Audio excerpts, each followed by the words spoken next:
And welcome to Duly Nerded. My name's Chris. I'm Anthony. I'm Matt. And today we have a very special guest joining us from the epic Podquest, Justin Skattum. Hey guys, how's it going? Oh, it's been good. I'm glad to have you on the show. We're really excited. We're all big fans. Everyone's caught up on your guys' Podquest, so super stoked to have you today. Oh, thanks for having me. Heck yeah. So, since you're the guest, start us off. How was your week? It was pretty good, actually. Let's see. I bought a record today. I got the Firefly soundtrack. From Mondo? Yeah. No, Barnes & Noble stuff. had the exclusive on it. Oh, nice. The vinyl or just like the soundtrack? The vinyl. That's awesome. First time on vinyl. Very nice, very So I was nice. stoked to pick that up. And then, let's see what else. I've been working on toy making this week. I saw that. I saw the teaser for your guys' new toy. Yes. So, but yeah, that's not Epic Podquest. That's super secret. Yes. Go ahead and plug it. Feel free to plug it for sure. Yeah, definitely. You can find us Super Secret Co. on Facebook and Instagram, and then our website is supersecret.co, and that'll take you to the store. So be sure to check out their stuff. They did a really cool Hansicle for one of their first things. It was really awesome.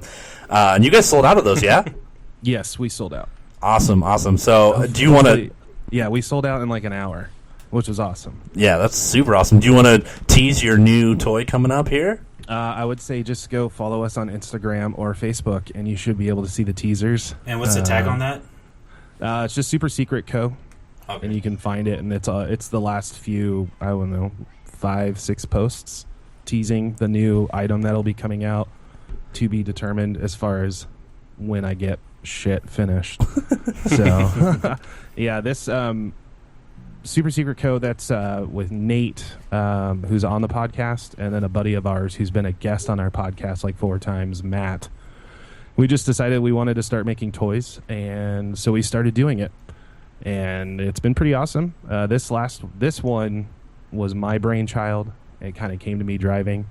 And then once I get done with the actual toys, then Nate is working on... He did all the design work for the label for the packaging, and then he'll be doing design work for the boxes that'll be going out as well. And then Matt is also a contributor to that. Awesome. Well, yeah, definitely check that out. Super Secret Toy Co. They, like I said... Just Super Secret Co. Oh, God damn it. Super Secret Co. There we go. Check it out. They do some really cool stuff. Check out the teasers. I'm super stoked about it. I'm getting ready to, as soon as it pops up, I'm going to be ordering one. So super stoked. Because you missed out on the Hansicle, by the way. I did. And I gave you plenty of warning. I know. I'm the worst. I personally Facebook messaged you. I know. I'm the worst. I admit it. Awesome. Well, all right. So, Anthony, how about your week?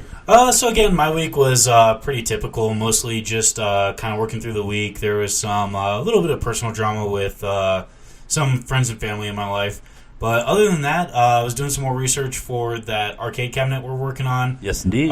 Basically just trying to figure out some of the low-level programming we're going to have to do to set the controllers up, all that kind of stuff. One of the other things I've been working on is I was actually trying to learn some JavaScript so we can probably try and bring some more dynamic content to our website, that kind of stuff. So, yeah, mostly just kind of work and then doing some like independent research to try and get some more of our stuff going. Yeah, awesome. And Matt, what about you? I did a couple Nobody things. cares. Nobody cares. Shut up, Matt. Shut up, Justin. Sorry, I had to get in there. I got myself last week. We're all in there. I spent a lot of my week catching up on the manga My Hero Academia. It's a superhero thing. Does a lot of the Western tropes. It's really cool. I enjoy it a lot. Oh, by the way, new Duly Nerded drinking game. Anytime Matt mentions anime or manga, take a drink. Get ready, guys. Get ready. Let's do it. Don't do that, you will die. You clearly haven't listened to Epic Podquest. But more than that, I've been watching a lot of YouTuber Mother's Basement. He does a lot of analyses on like anime openings, a few different Western shows, movie reviews, things like that. He's a cool guy. Go check him out. Nice. And I want to talk about a specific anime that I watch called School Live that hit me really hard this week that I just kind of watched on a whim. So picture this. It's presented very cutesy art style, kind of slice of life comedy thing. Go through, follow a character as she's going through her day in school. But something always seems a little off in some of the way the characters act or things like that. And you find out by the end of the episode, that's all in her head. They're the survivors of a zombie apocalypse trapped in school. Okay. And Interesting. it's a really good one. I'll say this, fictional stuff does not make me cry, and that one got me by the final episode. Speaking of that, I know, Justin, you had a Disney cry moment this week. Yeah, Oh, did you? I watched the Netflix The Little Prince, and it got me. It got me. I think, I mean, obviously, there's tons of different animated movies that I've watched that have gotten me all throughout my aspect of life. But this one more particular, because I was watching it with my son, so it was more of like hitting me as a parent. It's a whole new realm of Disney cry. Oh, yeah. So, Gotcha. So, worse than Simba watching his dad get murdered? oh, totally. Yeah, well, and that's the thing. I mean, I'm trying to remember. When did I saw Lion King in the theaters when it came out. And at that time in my life, that was just an animated movie, like watching one. And I didn't really like get drawn in that way. Obviously, this past week was the 30th anniversary to the Transformers the movie. Yes. I saw that in theaters when I was 5. That hit me hard. Like, I couldn't even play with Optimus Prime for like a month after that movie. But yeah, more so after becoming a parent.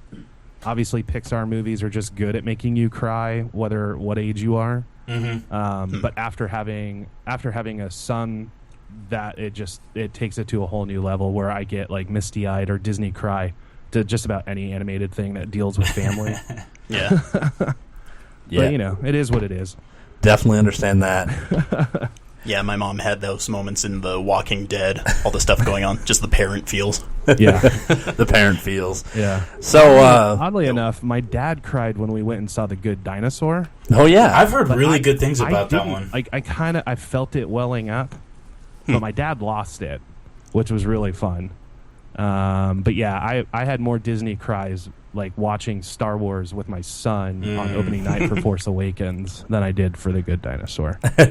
Well, actually, so kind of going on a tangent a little bit, have you guys seen the the Chris Metzen Geek Is speech that he did at BlizzCon back in like 2004 or whatever? Yeah. No. So it's a very good speech. Like, he starts off talking about like geeks being like a little bit marginalized, stuff like that, and then he goes into like a whole bunch of slides and he'll show like a screen cap from like the Thundercats, and he's like, geek is like yelling "ho" at the top of your lungs and like stuff like that. And then it was interesting because, and what reminded me of that, he gets choked up when he displays the title screen from Star Wars, and he's like, geek is having your children watch Star Wars for the first time and hoping it transforms their lives the way it did yours. And like, he's like kind of like getting all teary-eyed and choking up and everything. I was like, yeah, no, I could totally imagine that. Yeah, definitely. Yep. Yeah, so for me, my week was pretty crazy. Staying busy, working on that. We actually just did our first premiere episode of our Duly Nerded esports program where we cover League of Legends, particularly this week, the LCS Championship coming out. We being Chris and Nate, who's kind of our, I guess, side guy. Our Yeah. fourth. So He's me our and, side bitch. Love you, Nate. yeah, me and Nate recorded our inaugural show. Went really great. A lot of fun. Check it out. It's on our YouTube page. It's on our website. If you're into LCS, if you're into League of Legends, definitely check it out. Let us know what you think. It was a lot of fun. So spent a lot of the week preparing for that. And yeah, so it was a pretty crazy week, but a lot of fun. Didn't even use most of the footage. And yeah, we ended up, we recorded 42 minutes, scrapped it all, and then went again. So it was fun. Cut it down As to like you do. 13. So yeah, I'm going to go ahead and actually start us off for the week on kind of what my topic is today. And it kind of ties in when you're talking about Star Wars. Sad news, Kenny Baker, the actor behind R2-D2, passed away. Yep, today. Yeah. Yeah, so super brutal news. He was R2-D2 through all 6 films. Force Awakens was the first one he wasn't. So, yeah, heartbreaking news. I mean, we all know and love R2-D2. Right? Yep. Well, Yeah. I mean, and that was the thing. Like, R2 was one of the most central characters to the entire, well, I would say trilogy, but the entire series. Yeah. The prequels in particular. He's Oh, yeah. literally It's the very only character that knows what's going on. Yeah, that's true. He never got the droid Never memory got wipe. wiped. Like, he's the only one that knows everything that's been going on. Yeah. Sucks that nobody understands binary. It's true. Yeah, so super sad news. I mean, again, he was kind of a legend for anyone that was a fan of the Star Wars films, and He definitely lived a good life. I mean, he was in Yeah. his 80s. he was. Yeah. He was in his 80s, and I mean, he also was in Flash Gordon, which I think everyone can relate to. But yeah, 81 years old. I know he had some health issues that have been going on for a while, and I think that kind of led to what happened. Super sad, but I mean, awesome guy. Did some great stuff. One of our most beloved childhood characters, and so kind of just a shout out to him. And super sucks and sad to hear, but he was a great guy, great character. So. Yeah. But the other thing I want to talk about, and I know, Justin, you're going to be just as stoked to talk about this as the other guys, is the new Rogue One trailer. So awesome. Oh, so good. Yeah, I got to say, when, so many feels. oh, Right? God. And, that shot with Darth Vader. Right? Did you see Okay, the can Antonio we Ben- start talking about with the Vader shot? Yeah, definitely start with the Vader shot. So, I may differ from all of you. I'm actually kind of disappointed that they showed that Vader was in the movie. Really? Yeah, go ahead and here's the elaborate. thing, and here's why. One, this is officially the first Star Wars film where there are no Jedi as main characters or even in the movie, right? Yep. Well, obviously the rumor is that Vader is going to be in the movie, and for anybody who's grown up with Star Wars or at least knows the story, we know that this is leading into A New Hope. So there's that possibility that we're going to see him. Yeah. I think it would have been a lot more powerful not showing him in the trailer and then waiting for that reveal in the movie. That's Okay, true. that's a fair point. Yeah. And again, it was beautifully shot. And I love how they reveal it in the trailer. But the trailer stood on its own without needing to have that at the end. That's very true. Fair We point. could have had the breathing or in no picture whatsoever because that's what everybody's expecting. But I think it would have been a lot more powerful having to see him first time while viewing the movie. And that's true. And I think, Yeah. fortunately, kind of going along with that, fortunately, I think that they still have the actual reveal of how he shows Right. up in the film. So that's, at least, we've got that going for us. I just hope he kills so many people. I want to be afraid of Vader. You want the brutal Darth Vader from the comic books? Yes. Yeah, this is post-emo, pre-old age Right. Vader. So. I want, if you guys read, I want Darth Vader Dark Times comic. Yes. Vader, where he leads all the Jedi to him just to kill them all. Yeah, and well, I mean, when you think about That would be Vader, great. we've seen him kind of the early stages of Vader, but he was Right. when he, and then he's super weak, obviously missing limbs. He just gets the Right. suit, and then we see Vader as in everyone in the universe, in the galaxy, knows him. Right. So it'll be nice to see, because at that point everyone's already scared of him. So it'll be really great to see Vader finally in his prime as Vader before everything else happens, and really see kind of where he how he's developed as Vader. Well, that'll and I be- don't know. I mean, I don't know how much we're going to get to see him in his prime because at least the rumors that I'm hearing is that Rogue One should be ending 10 minutes before Vader overtakes Princess Leia's ship. All right. It's supposed to be a Gotcha. direct. Well, and that was into kind A of the New Hope. impression I got anyway, because from what I understood, it was about how they steal the plans for the Death Star. Or at least that was kind of the plot line that I had kind of read somewhere that they were trying to go with. Ooh, are we finally going to get Bothans on the big screen? Wow. All right, I'm going to call you out on this, I'm Matt. calling you out on that Yeah, too. me and Justin are both calling out. The Mini Bothans line was about the second Death Star, and that was said in Return of the Jedi, not in A New Hope. Was that? Yep. Okay. Sorry. Yes, it was. That was a It trap. was. You fell right Yeah, into it it. was. It really was. Which Calling was me out also on my Return nerd of the credit. Jedi. I quit. No, you Justin, are take cor- over you- for me. You are correct, though. This is the movie where we actually get to see the people who initially stole the plans to the Death Star. And at least in some of the rumor mills that I've been going to, we're going to be able to see that, and then that's where the rebels actually give the information over to Leia. And so it's a direct tie-in to A New Hope. Which I think is super exciting. It'll be nice. Amazing. And it makes sense, especially for the first Star Wars story, to have it really tied into the original trilogy. I think that's a good way to start them, because, we already know we're going to be getting a Han Solo movie, which is going to be very removed from the events of Star Wars. It's very much about Han Solo and his smuggling day. So I think this is a really good transition into the kind of side movies that are going to be the Star Wars stories. Now, I'm just really excited for a war movie. Yes. one of the things I'm kind of curious to see if they incorporate is the stuff from like Clone Wars and Star Wars Rebels. Because I would love to see like a live action like Ahsoka Tano or one of Forrest those. Whitaker's character is directly tied to the Clone Wars animated series. Yes. Oh, nice. That was announced. I remember hearing that. Yeah, it's Star Guerrera, I believe is his character's name. In the Clone Wars, he actually worked hand in hand with Ahsoka. Okay, They were nice. they were small rebels fighting against the Imperials, and his sister died during one of those battles. So he's kind of like outside the rebels. He's more of the extreme, I would guess you could say, more terroristic side of the rebellion, where he'd rather blast things and blow things up instead Very of actually hard trying to talk it anti-hero. out. Right, like actual like rebel kind of thing, not just quote unquote freedom fighter, but more of like an actual like, hey, no, like fuck you guys. Exactly. I don't know. And It'd be cool so- to see some of that, but I'm kind of tired of the Clone Wars era.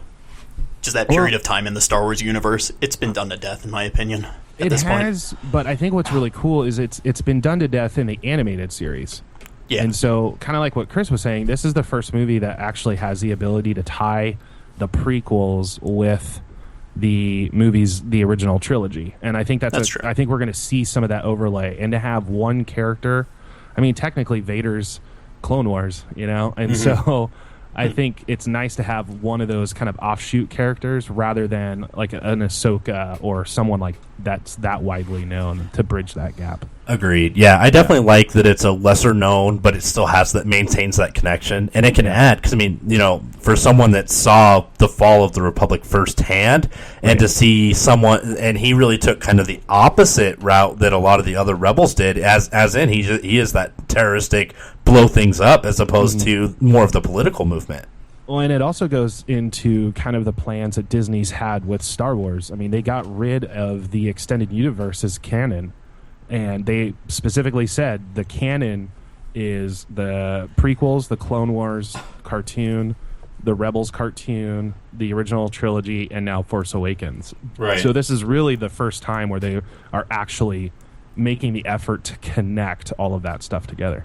That whole change still kind of bugs me. Yeah. Well, but I mean, again, from a business standpoint and even from a creative standpoint, it makes sense. Yeah. Just because with the expanded universe, or like there's really nowhere else to go because it was so fleshed out. Like they had so many, like between like the novels and the games and all that, like they really would have had to stick to a pretty strict schedule. I don't know. Kind of like Star Trek couple almost did the millennia same between thing. the Old Republic and the Republic era. Well, yeah, but even then, like Star Trek kind of did the same thing when they got their reboot. Yeah. They were just like, oh well, wormhole and alternative universe. Now we kind of get a fresh slate. So I mean, again, it makes sense why they did it. Yeah. To be fair, like wiping out Knights of the Old Republic as canon kind of pisses me off because that was one of That's the the big greatest one video for me. games of all time. Well, but here's the cool thing, though. I mean, one of the big things, other than like the Old Republic that got wiped out, that everybody was really up in arms with, we're getting a major character back in the Rebels cartoon this season, and that's Grand Admiral Thrawn. Yeah, I heard about that. Yeah, glad I Thrawn's think what back. Disney is doing, Disney just kind of it was kind of like a chessboard, and they just literally had to like knock all the pieces over, and they're just setting the board back up. Right. And if they were dealing with the entire extended universe, you would have us nerds who know all of that backwards and forwards, and we would never be pleased with any movie. Exactly. Because of what we know about it. And so to get rid of it all, now they can redo things that they're wanting to do, fan servicing by giving us a character that we know and love, but now they have the ability to tell an original story that will surprise us again. Right. Well, and it's great because they can also pull from all of those stories and start including Exactly. those. And like I was saying, like again, from a business perspective, it makes a lot of sense because now they can go through and be like, well, okay, that story was garbage, so we're just going to keep that one gone. Well, and the great thing, too, is And then- we've got all of the Marvel comics that have been coming out over the past year to 2 years that are all canon as well. Yes. Marvel has Yeah. so many Got alternate the comics universes. back. So they're kind of doing what Marvel is doing, where they go, here's an entire new universe, So we're going to have nods to the comics, but this is original content that's outside of the comics so that we can do whatever the hell we want. On that note, I'm going to kind of diverge a little bit, but like, so I know the three of us here have seen it because we've watched it on YouTube, like even just here at my house several times. Have you seen that Patton Oswalt like filibuster rant from Parks and Rec? Yes. Where he just like goes off about how like Marvel and Star Wars will converge because they're both owned by Disney now. And it'll be like Han Solo fighting like Galactus or something. Which would be awesome. Right. Hey, we'll see what Kingdom Hearts 3 pumps out. Yeah. Oh, man. I did not even think of that. Oh, people have been pumped for that. Like, I don't know if anything has been confirmed or not, but there are possibilities right now. Oh, that's a very good point. That would be awesome. Like a Tatooine level or like... Well, yeah, you need a lightsaber key. Oh yeah. Well, I mean, that needs to happen right now. What the shit? Ooh, think of like an Infinity Gauntlet Keyblade from Marvel's side. And and kind of going back to the whole Disney thing, Disney's not going to fuck this up. Like, whereas you look at something like Suicide Squad, where they went back, they did all these reshoots because of backlash from Batman vs. Superman. The movie came out, that was completely polarizing, all these issues. And then people are like, oh, well, they reshot stuff for Rogue One. But the difference is Disney has their head on straight and they know what they need to do with the franchise. Yeah. DC finally is now putting Jeff Johns in charge, which fucking took long enough, and finally someone is going to be heading stuff at WB to take care of this. But I think the reason why the Star Wars news was so front and center is because it's the first time we've ever really heard of a Star Wars film going in for reshoots. yes. And obviously, Chris, you doing film and things of that nature, that's just the way it is. And it is, yeah. I mean, you're always going to do... and you reshoot stuff. Yeah, you're always going to have scheduled reshoots and stuff. And I think one of the biggest things is they did reshoot a large part of things, but it's because Disney said it didn't fit the tone of the rest of the film. Right. And so that shows they're being conscious of what they want out of the film and what didn't quite fit, which is a good thing. It is a good thing. And it's the first time, too, where we've actually seen Disney flexing their muscle for having paid $4.5 billion for this franchise. Yeah. Like, this is the first time where they're actually kind of like, nope, this is how we want to do it. And I think it's the first time we've been able to really kind of get a look behind the curtain, so to speak, of how Disney does things. Yeah. You know, because I heard, too, obviously, at the time they were doing reshoots, they just announced who was playing Han Solo in the new Han Solo film. So that was an alarm that went off in my head. Maybe we'll have like a bit of a Han Solo cameo, potentially. I don't think so. I think Harrison Ford is just straight up done. Well, no, they've casted young Han Solo for the film. Oh, well, okay. Oh, I see what you're saying. Like a young Han Solo cameo. Yeah. Gotcha. For the standalone film. But the other thing I heard, too, I mean, when you've got the cinematographer from Zero Dark 30... Right. Yeah. It's like a crazy ass, like, high intense kind of war movie. I think that Disney was actually kind of frightened by the movie that they created because it was a war movie. Yes. And so they had to go, wait, we're Disney, we're okay with this, but let's scale it back a little bit because you're scaring all the children that are seeing. Well, and they also recognize that as much as Star Wars, obviously wars, but this is new territory for Star Wars to go as dark as what this film is going to do. And I think, excited. I am too. Yeah. And so I think they recognize that, like, okay, we need to make sure we don't go too crazy with this. We need to make sure it fits exactly what's anticipated, but still has a Star Wars feel to it.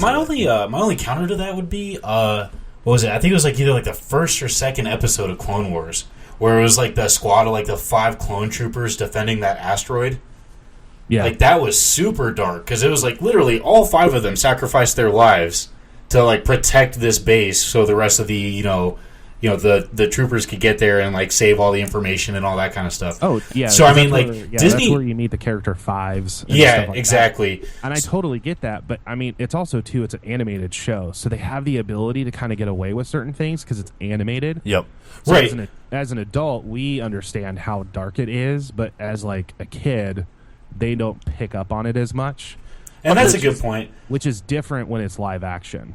Yeah, no, and that's definitely a good point. But like, I was just kind of getting at, like, like Disney has done dark with Star Wars before, and it's beautiful when they do. Oh, the last season of Rebels was dark as shit. Right. Yes. And it was like, it gave me fucking chills every time I watched it. And my son doesn't pick up on most of it, but like I picked up on all of it, and I'm like, oh shit.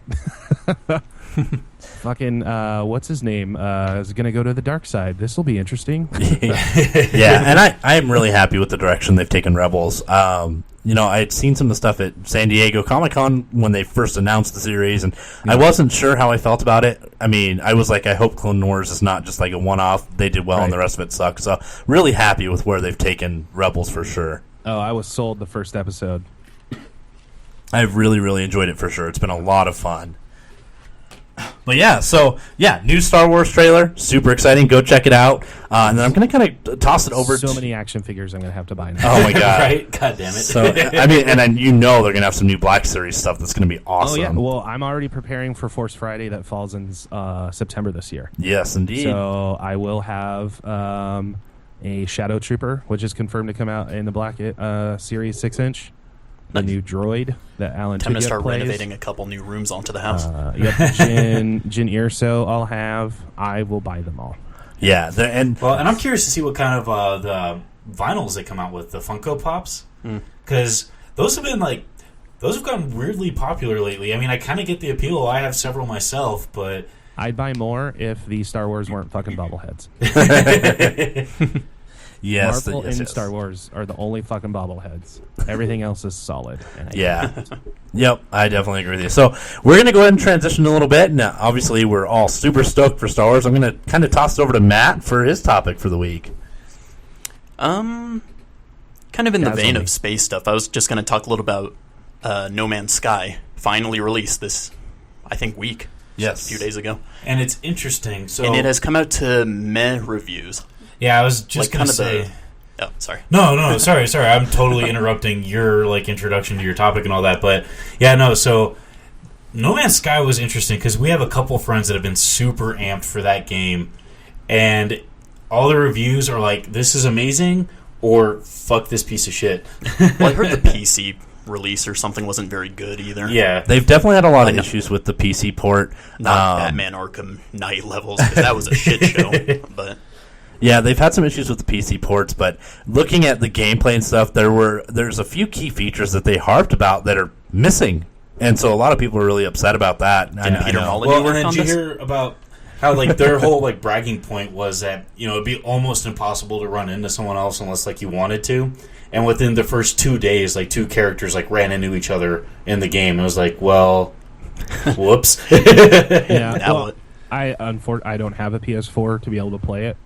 From what I've heard, some of the vitriol, I guess, if you will.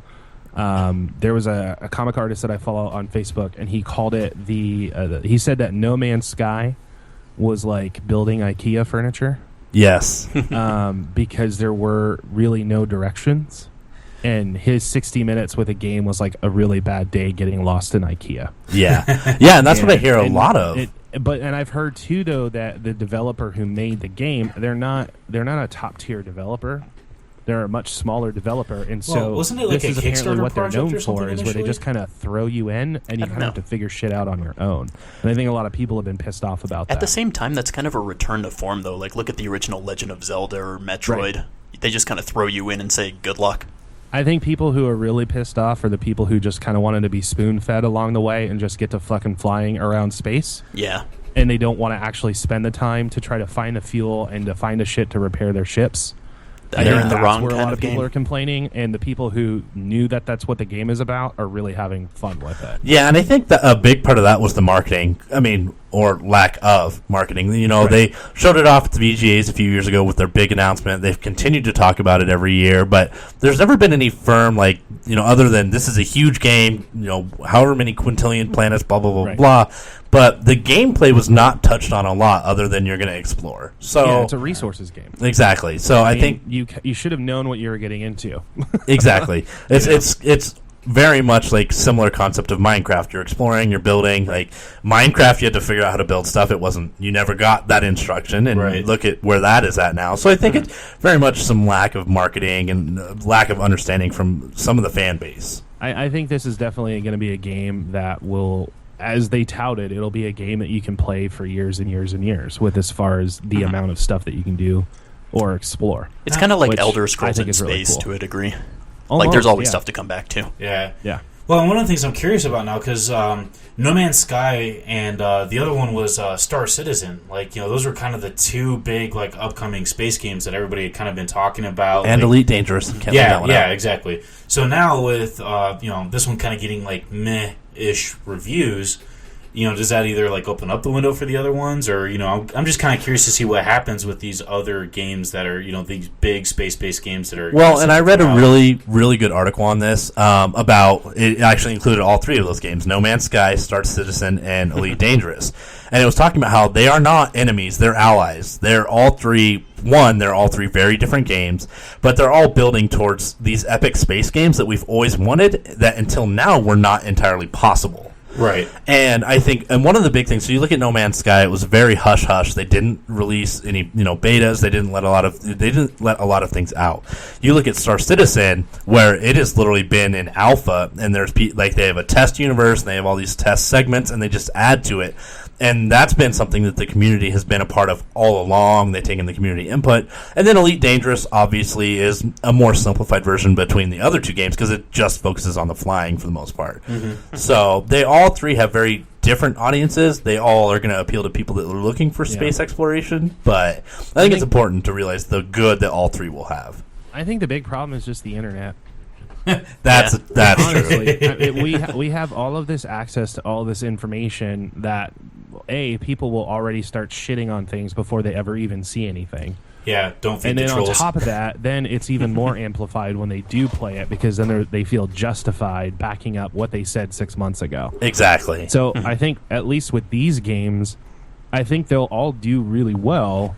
They're going to find their pocket of people who will champion it and play it. And I think for the people that really know what they're getting into, because when you tell me that a game is a space exploration game, I'm not assuming I'm going to be finding aliens and fighting aliens every single time. Exactly. You're not walking into a Halo. Right. Or, something of that nature. And so this is space exploration. So you want to go find a planet. You want to see what you can do there. Some of the stuff that I've heard that you can do in No Man's Sky is fucking crazy. Like, you can find downed ships, and then you can actually repair those ships on planets and then take them as your own instead of saving up all your credit and buying a new shiny ship that might be just a little bit better than yours. Which is super exciting. That's and ridiculous. A really cool dynamic. It's a huge, awesome dynamic. You can repair a ship and then take it. Yes, why not? Spend an entire month on a fucking planet that you discovered and build a ship. Like, that sounds awesome. This game is nothing if not grand in scope. No, and that is pretty awesome. And actually, one of my favorite videos I've seen for No Man's Sky was actually there's a planet with the killer teddy bear. And that was fucking hilarious. Sold. Give me 10 copies. And this is one of those games. The good thing about No Man's Sky, even with kind of the mixed reviews, it's a game they're going to continually add to and update and improve. Yeah. I mean, there's no way they're just going to say, okay, here it is. They're going to continually add stuff. They're going to improve stuff. So a lot of the things that people have issues with will probably be added within the next 6 months. Right.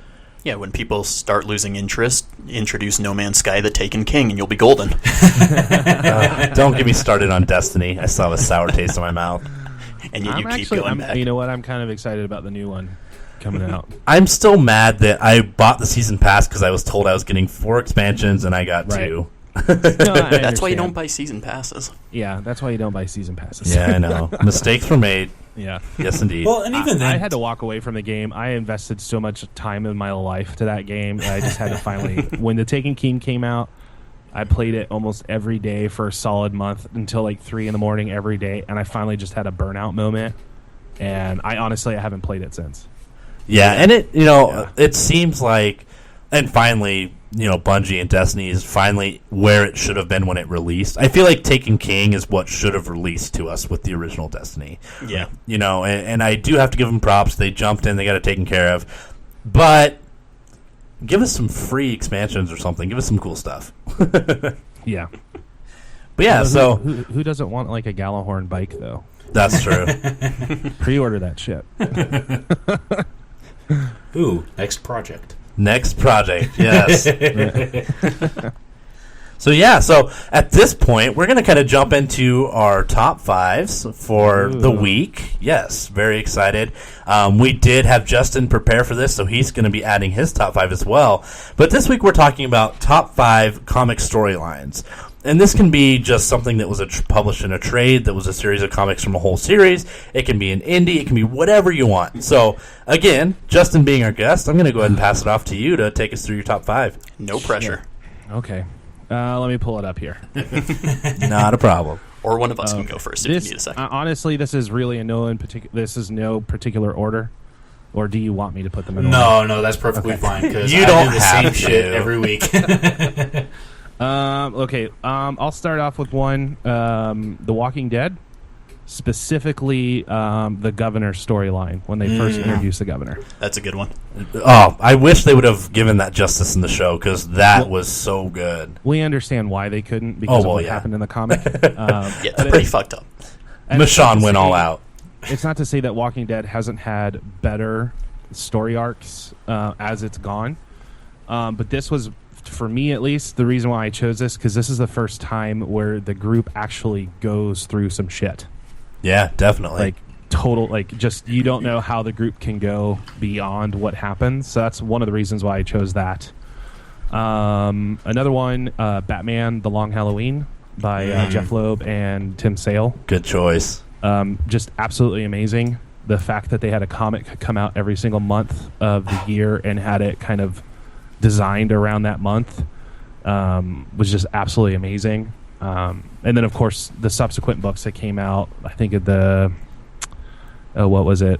Not The Long Halloween. Then there's a couple of others afterwards that were just absolutely amazing. It really set up a big... I mean, that's one thing that DC did really, really well. Yeah, they have some that really was good like storylines. the first time where you really, if you weren't a Tim Sale enthusiast or Jeff Loeb enthusiast, like at that time, they could do no wrong with Jeff Loeb and Tim Sale. Yeah. And once they kind of got done with doing what they did in DC, then they also jumped over to Marvel, and you got yourselves like Daredevil Yellow, Spider-Man Blue, Hulk Gray, all of those, which were also amazing as well. Number 3, Justice League Identity Crisis. All right. One of the That's a good reasons why I chose this one is when I kind of got back into comics, I wasn't as much of a DC reader. I kind of would go back and forth and kind of read some of their smaller stuff. But when Justice League Identity Crisis came out, and the fact that it starts off with the Atom's wife essentially being murdered, or ex-wife being murdered, and you realize that the villain of the comic, who is yet to be named, is killing off Justice League loved ones who can't protect themselves, Yes. was amazing. And then when you come to find out who the villain was, which was Dr. Light, you kind of go, what? Dr. Light? He's a fucking idiot. Like, how did he pull this shit off? Yeah, And he's then one of those that's guys that's when- hard to take seriously. Right. Well, and then they brilliantly explain it in this series where the Justice League, along with Zatanna, fucking lobotomized him. They caught him, lobotomized him, made him the bumbling idiot that everybody knew in the comic world. And then the reason why he started doing this is because the lobotomy magic wore off, and he was taking vengeance on the Justice League for crossing a line. Oh. Yeah, it was... I'm a huge fan of that storyline as well. It was fucking crazy. It was. So that was kind of just amazing because they made Dr. Light a fucking badass. Yeah, they finally gave him, he finally held some clout in the universe. Yeah, and then Michael Turner did like all of the covers to that book as well, which was pretty awesome as well for artwork wise. Let's see, number 4, Kevin Smith's Daredevil Guardian Devil. All right. And for just for our viewers, Justin is a huge Daredevil fan. Yeah, I thought you would have said Born top 5 Again. with just Daredevil storylines, but I chose not to. No, Guardian Devil. This is one that I still read on a yearly basis. It really sprang Daredevil back into the limelight from dipping down to essentially a D character, and Marvel almost completely giving up on it to giving Kevin Smith a shot. And again, kind of the same thing with Justice League Identity Crisis. Kevin Smith, whenever he writes for DC or Marvel, he has this really amazing ability to take B and C list villains and make them A-listers. And that was kind of the same thing with Guardian Devil. But the real reason why I love it is you're teamed up with Kevin Smith, who at the time could do no wrong writing-wise, and then you had Joe Quesada doing all the artwork. And in one 8-issue story arc, you have Daredevil's love of his life, Karen Page, coming back clean, not doing drugs anymore, unfortunately is HIV positive, to then having her murdered by Bullseye using Daredevil's own Billy Club, to then having Mysterio being the one who orchestrated all this shit to go down in the first place. It's absolutely amazing. Mysterio's another one of those jobbers you kind of don't expect any of that from, so that's cool to you don't expect it at all. But that just started Daredevil off to being what he was, and then Brian Michael Bendis and Alex Maleev took over, and then just took off with it after that. Yeah. And my number one is Scud the Disposable Assassin. All right. Yeah. Scud the Disposable Assassin, written by Rob Schraub. Dan Harmon also wrote a couple of these issues, but it was definitely a Rob Schraub brainchild. This was one of those comics that really got me into comics when I was in high school. And it's just about this robot that you purchase in a vending machine to go kill someone for you. And when they kill that person, they will blow up. Oh, and that's this is the cool. story of a robot realizing that he would blow up after killing his target. So he puts his target on life support, and then the entire run is him trying to stay alive by taking assassination jobs. That's a pretty cool concept. It's an I like amazing that. concept, and at the time that it came out in the early mid-'90s, and the thing that Rob Schraub would do, his artwork was absolutely amazing. It was very much kind of like Doug TenNapel as well, but he would have soundtracks at the beginning of every issue. Like, this would be the music playing on every page. He even had voice actors for all of the characters. But the reason why I love it so much is back in 1998-99, issue 20 came out, and the book ends on this huge cliffhanger. And then 21 never came out. And so it's just like permanently left in your imagination. right. And like It was what happens. It was like it dropped you off at this crazy, crazy area. It was an independent comic under Fireman Press, and so it just ended. And this was a book that wasn't a monthly or a bi-monthly. This was kind of whenever this book would come out, it would show up. Well, cut to 2008, 2009, somewhere around there. Rob Schraub on his website said that he was going to finish the book. So there was a 10-year gap from issue 20 to 21, and he ended up doing 4 more issues and then loaded it all up. Nice. It's one of my favorite books. There's a really awesome personal story of Rob Schraub that he was dealing with while writing the book. He had gone through this horrible relationship, and that was kind of why he had created the character. And then when he stopped it, he had fallen in love again. But now he's the director for Lego Movie 2.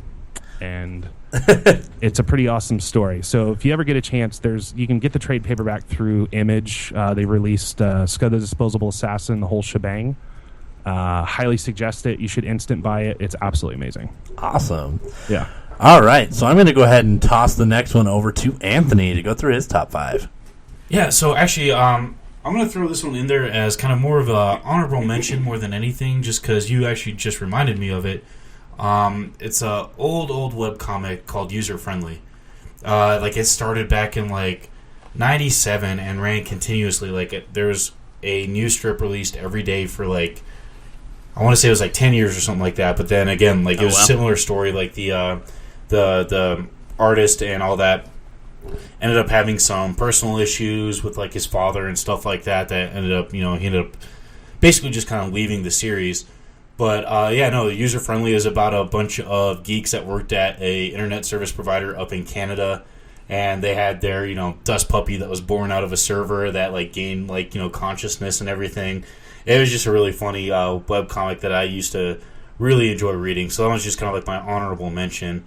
And yeah, you just reminded me of that with that story. So I wanted to toss that one in there. And then again, my top 5 are in no particular order. But the first one I want to mention is Hush. Batman, of course. That was almost made my list. Yeah, I was going to say, like, Hush is one of my most favorite Batman stories. It's just and we've talked about this on previous podcasts. It's just such a great story. There's kind of like the whole suspense of you don't know what's really going on, and it's just a phenomenal story. I really enjoyed it. That was a Jeff Loeb storyline too, wasn't it? Yes, it was. Yeah. Yeah, with Jim Lee. Yes, indeed. Mm-hmm.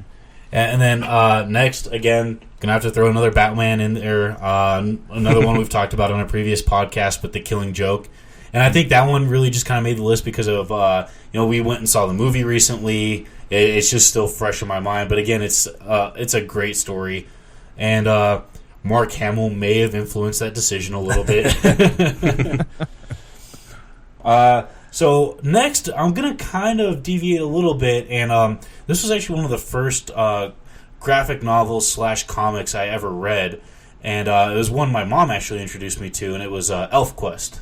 Okay. And yeah, that's a good one. Yeah, no, it was super interesting, like, the way they they find like their mate and their wolves and everything by like sharing their name and all that. It was just a very interesting storyline, and like the different like trials and everything they end up going through, escaping from the humans and then trying to find their place in the world, and then all that kind of stuff. It was just a very interesting story, and it was one of those that kind of like opened my eyes to what like a good graphic novel or comic could be.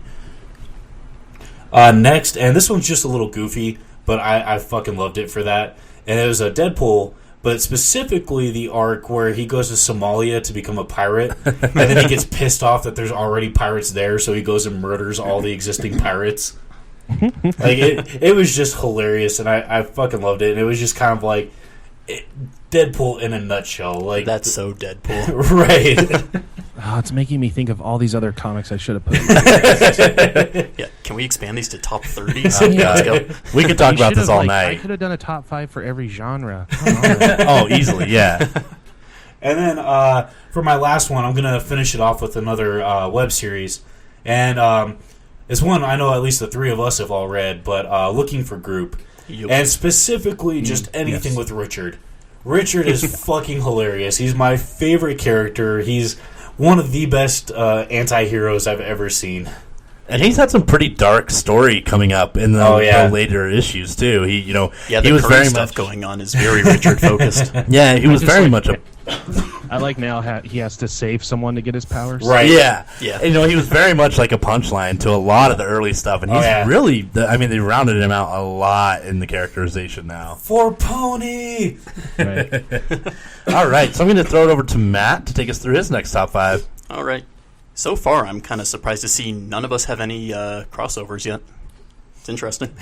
But my number 5 for me... Oh, sorry. Most crossovers are horrible. Yeah. Amalgam Comics, why? All right. My number 5 is actually from a webcomic, Unsounded. I don't know if anyone else here has read it. Specifically, the Deadly Nevergreen storyline, in which the characters have been on this kind of path for a while to deliver another character to a certain place, and they get there. And turns out the person they're delivering to is a total shitbag, and by then one of the main characters had kind of had a change of heart, and a whole bunch of shit goes down that night. I don't want to spoil anything because it is one of the more recent storylines, but a whole lot of great character development there, a whole lot of crazy stuff happening. It's really good. Also, that webcomic has an amazing art style. If you guys ever check it out. Definitely have to check it out. Yeah. My number 4 is Marvel's Runaways, specifically Pride and Joy, the very first storyline. All right. Brian K. Vaughan, well done. Yeah. Yes. Well, they're trying to figure out the traitor among their midst. They're trying to take down the Pride. Just a great way to start that. It was kids versus parents. I thought that was such an awesome idea. Yeah, Runaways was great when it first came out. I don't know too much about it now because I kind of fell out of touch, but I love that group. I have even more comics now popping up in my head. Yeah, I was tempted to put something from Young Avengers on here as well, but I refrained.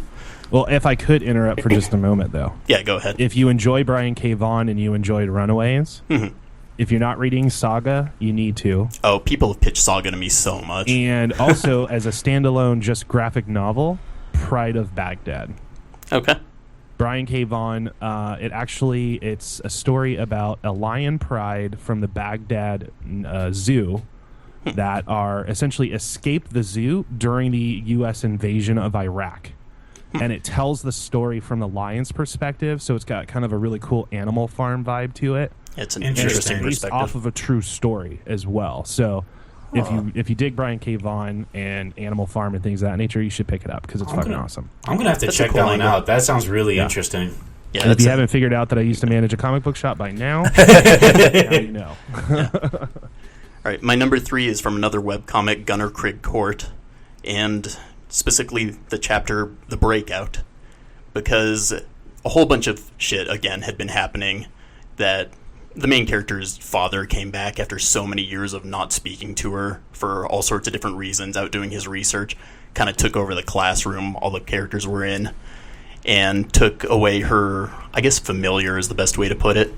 And so The Breakout is the chapter after that where she goes to get back the familiar from her dad, and it's one chapter.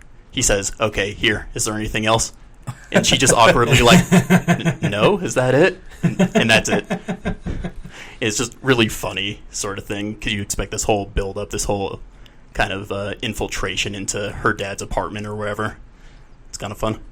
Then my number 2, I've talked about it before, Batman Death of the Family. Because that's one of the best portrayals of the Joker, I think. I love how they did the Joker in that, and how it was a bunch of different stories with the entire Bat family. You got Batman, Nightwing, Barbara Gordon, because I think she was Batgirl in that. I don't think she was Oracle yet. But just a really good portrayal of... Is the Death in the Family, is that the current one that came out like a year or two ago? I don't know if it was that recent. It's fairly recent, though. Part of the New 52, I believe, at the very least. Yeah, I believe I read that one. Yeah, because that was right after the Court of Owls, right? Yes. Okay, got it. Yeah. And then my number 2, just in general, Watchmen.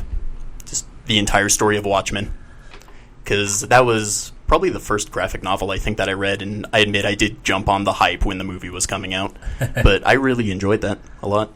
It's definitely, I mean, the movie did not do it justice in my opinion. Oh, no. It's hard for me to watch the movie now. The graphic novel touched on so many things, especially when you look at when it kind of talks about the Vietnam War. I mean, there were a lot of really great things that they hit on that, like... Yeah, very dark, realistic take on just kind of average Joes as superheroes. It was great. And Alan Moore did what Alan Moore does. He took a period of time that he was going through and put it to comic form. Exactly. Yeah. Like, the crazy thing, whether you enjoy The Watchmen or you think The Watchmen is shit, what it did for comic books in the 80s had never been done before. Yeah. It showed the creation of a superhero team, the destruction of a superhero team, and what happens to those superheroes when they don't have that team anymore. Yeah. And if you're a true fan, you read the entire appendix and all of the news clippings and articles throughout it, because Alan Moore doesn't do things just to do things. Oh, no. The detail was amazing. He does not Absolutely go halfway. ridiculous. Yeah, absolutely amazing. So if for people out there that maybe you've watched the movie or just, glance at it, check it out. And Yeah, if you've only watched the movie, read it. Yeah, and do check, like Justin said, check out the appendices, because there are so many subtle things that they put in there that really just add so much to the story. I mean, it's amazing. So, all right. So I'm going to go ahead and jump into Chris. my top 5. So coming in at number 5, it's actually Looking for Group, funny enough. I've been a huge fan of it since it started, but There's first... some overlap. yeah, the first time, and Justin, you'll remember this. Well, that's the first time I actually really saw you go fanboy and almost come into You'll remember this specifically, was the death of Crunch. Yeah. And we were I was reading that issue as we were driving out to San Diego for Comic-Con, and I have never been like that. It very much up until then, it was a very fun comic, joking, and that's when it really started to punch you in the gut.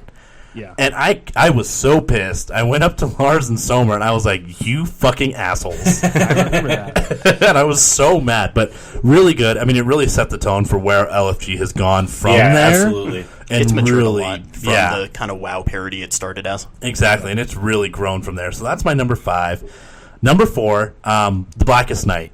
I knew for a fact that would be on your list without even looking. I really, really enjoyed it. I mean, It was a really great story, very dark. I mean, you have the death of a lot of the Justice League in there, and there's a really and the Black Lanterns were the Black Lantern. Excuse me, was amazing, bringing back all of these dead superheroes in his army. It was just really cool, really gritty. I really, really enjoyed it. I think my favorite part about that series was when the Yellow Ring tried to claim Batman. Yeah, and that's what's great is you got to see, like, especially when you have the Justice League characters come into a Green Lantern series and you start to see those interactions, it's really awesome. Yeah, and that kind of solidified Jeff Johns being DC's like poster boy too. Oh yeah, and I will fanboy over Jeff Johns all day long, and I will probably do that here in a few seconds when I get to another part of my list. Yeah, Green Lantern. But yeah, I mean Jeff Johns, especially for the things that he did for Green Lantern and Flash, and what he's doing now for DC Comics Rebirth, as well as moving into the cinematic universe. I mean, I'm excited to see what he does with it. So, yeah, Blackest Night coming in at number 4. Number 3, crossover with Justin, The Long Halloween. This is my favorite trade of Batman. I absolutely love it. I love the way that they did it. Everything about it was, I just have nothing but good things to say about it. Absolutely love it. It's so amazing. Oh, it is. It's outstanding. Just mind-blowing. It's excellent. So, yeah, Long Halloween coming in my number 3 spot. Number 2, Green Lantern Rebirth. We had been without Hal Jordan for quite some time. Yep. The Green Lantern universe was fucked up. Everything was just kind of jacked. It was really losing steam. So Jeff Johns, it lost its steam. It was just so Jeff Johns steps in, reboots it, reintroduces Hal Jordan along with Kyle Rayner still around, and it just exploded from there. I mean, obviously you moved. Chris scrambled for a change of pants. You moved, and that's what set the whole pace leading up to Blackest Night. I mean, was Rebirth. And it was so good. So, yeah, that takes my number 2.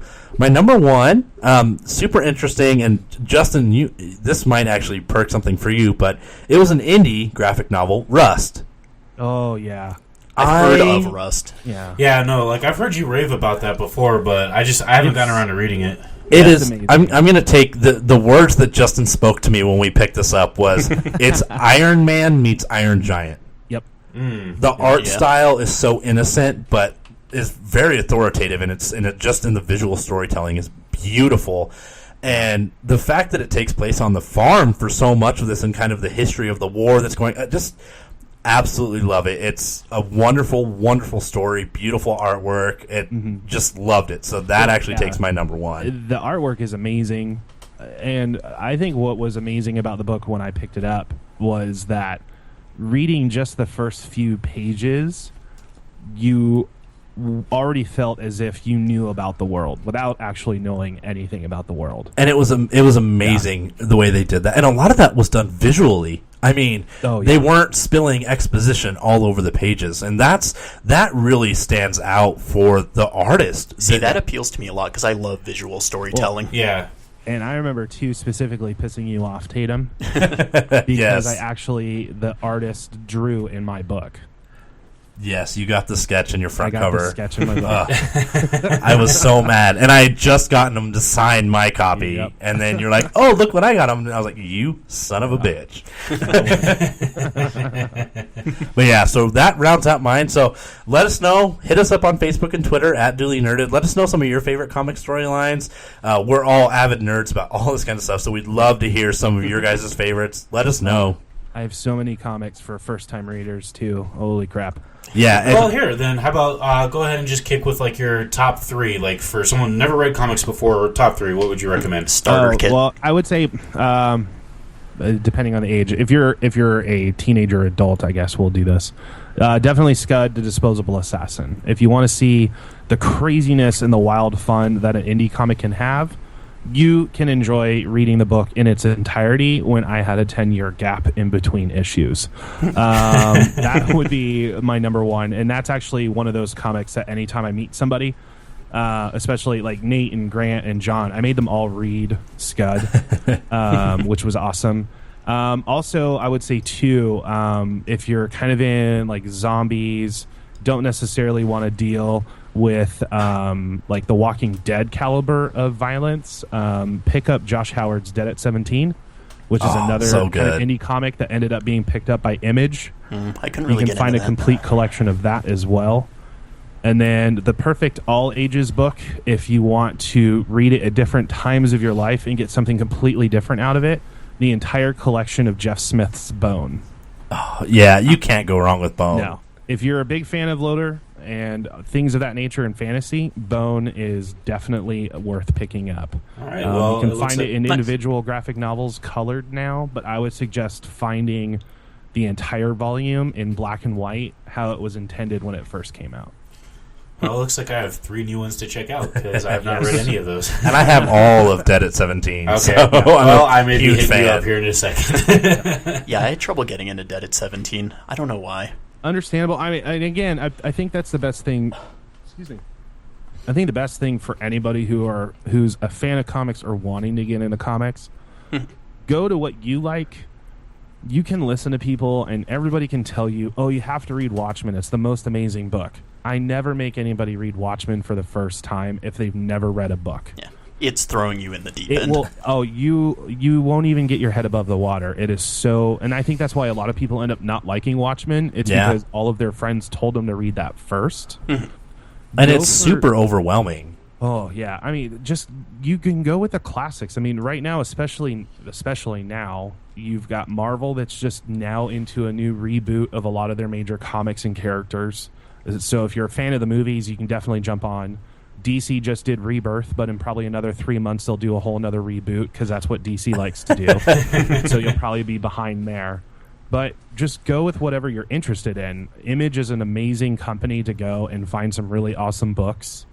And just ask your friends, too, I follow writers. So anything by Brian Michael Bendis, I'll read. Anything from Warren Ellis, I will read. Alan Moore is a given, but again, Alan Moore is kind of like the 400 level college course. Exactly. Immediately into it.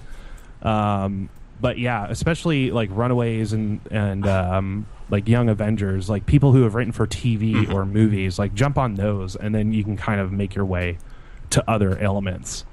And hopefully you have a really cool comic shop that you can go to, and the person who sells comics isn't a complete and utter judgmental dick. That will usually shut people off from reading what they want to read as well. Yeah, definitely. You got to find a good place to pick up your comics. Shades for sure. of Simpsons. Right. But there's a comic for anyone. Like Grant specifically on the podcast, when he and I first met, he was working at a Starbucks and I was managing a comic book store. He'd never really gotten into comics, and I got him to drop like $50 on Walking Dead comics after giving him one issue.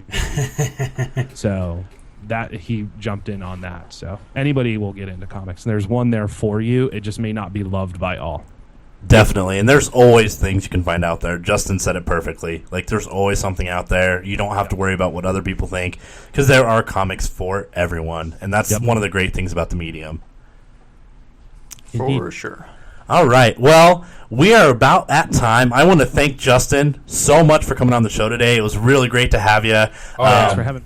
Yeah. Check out Epic Podquest. There, actually, today is kind of a big landmark for you guys. Going 4 years today, correct? Well, I posted that picture 4 years ago. Yeah, it is a pretty big landmark. Yeah, we recorded our first 4 episodes in the month of August.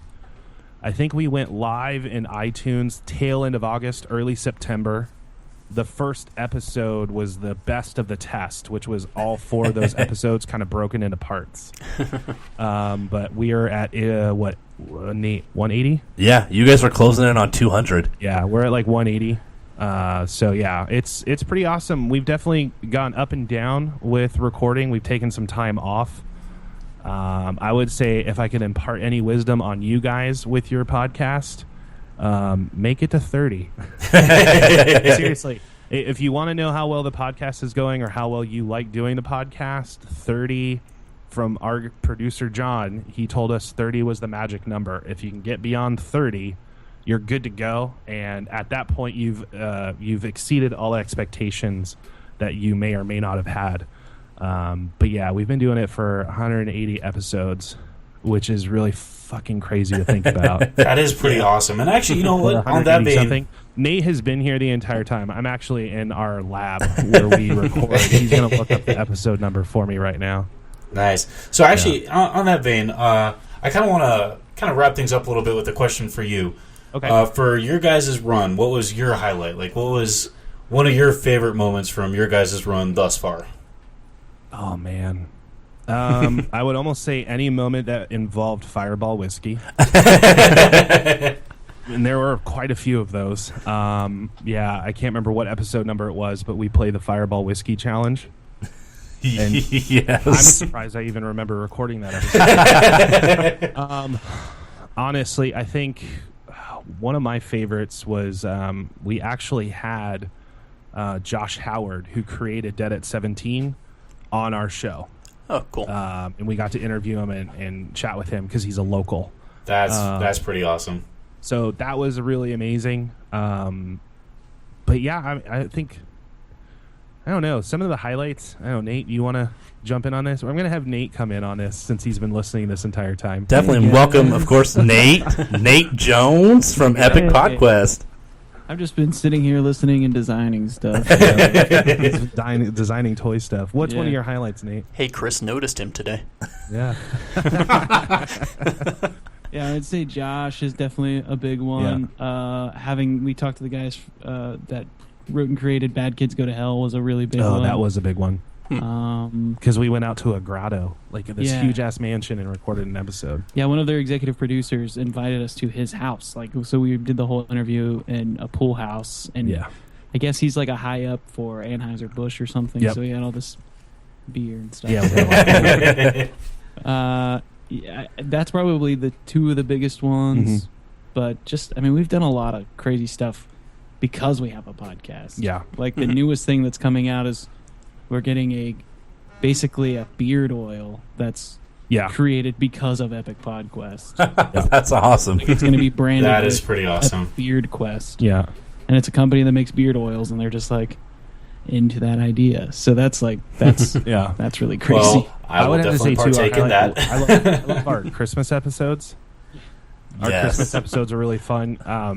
Because, I mean, obviously, and Chris knows this because I've talked to Chris about it, but the reason why we started doing the podcast is because we were already always hanging out with each other, and we're best of friends, and we're sitting around always drinking, getting drunk together, and talking trash and talking about topics. Yeah, that's It's- kind of one of the That's things I wanted to almost hear. essentially the same way this one got started. Obviously, why wouldn't the rest of the world want to hear what we have to say? Fortunately, they kind of do, at least. Like, It's true. Yeah. Well, I would say a highlight for me, this is a personal highlight because none of the other gentlemen had this experience, but early on, I was definitely doing tons of social media stuff, and I got our podcast on an Australian internet radio station called Slice Global. And one of the cool things for me was the guy who ran the studio called me up, and essentially we talked comics for about an hour and a half. And it was streamed continuously in Australia along with our Epic Podquest podcast. So that was pretty cool. But That we is no longer pretty have awesome. that website, so it's probably not happening No, anymore. it's not happening. But we were awesome in Australia for a long time. It's. I think for me, it's just been like the full ride, Yeah. meeting all the people and all the stuff that's like come out of it. Just the different experiences and different kind of life things that have happened. Like even just meeting the guys or knowing the guys from Toy Pizzas. Like there's some Yeah. family related, but like there's a big relationship because we did Mad Mixology for so long, and we Right. did, some YouTube stuff, and there's just a lot of cool people and a lot of cool stories that have come out of the whole thing. Yeah, we joked about it under my post where we're gonna finish on the top somewhere, but I think we've already gone past the high note. That was the joke. But yeah, but I think that's a cool thing. This past couple of months we stopped going weekly. We used to go weekly, really hardcore, and even if we were gonna take a week off, we would double record on some weeks. I think there was one year we triple recorded in 1 week because we wanted some time we off. did the first 2 years with no breaks. Yeah, the first 2 years we recorded every single week, no breaks. Most of us were here for every single Yeah. one, minus me because I would disappear for Comic-Con. Yeah, Yeah, it's But going to happen even to Chris in then, a I couple would be weeks doing here. stuff for it. yeah, you would go record. Yeah. people and stuff. But I would say right now, I think the coolest thing is just we get to see each other on a weekly basis, whether we're recording or we're not. And honestly, we could end if we wanted to end because I think we're happy with what we've done, and we still do it just because it's fun to do. Hell yeah, that's awesome, guys. Well, yeah, we want to thank you again. Thank you, Justin, Nate. Thanks for hopping on. You guys were awesome. We'd love to get together with all three of you. Get Grant in here and do something sometime.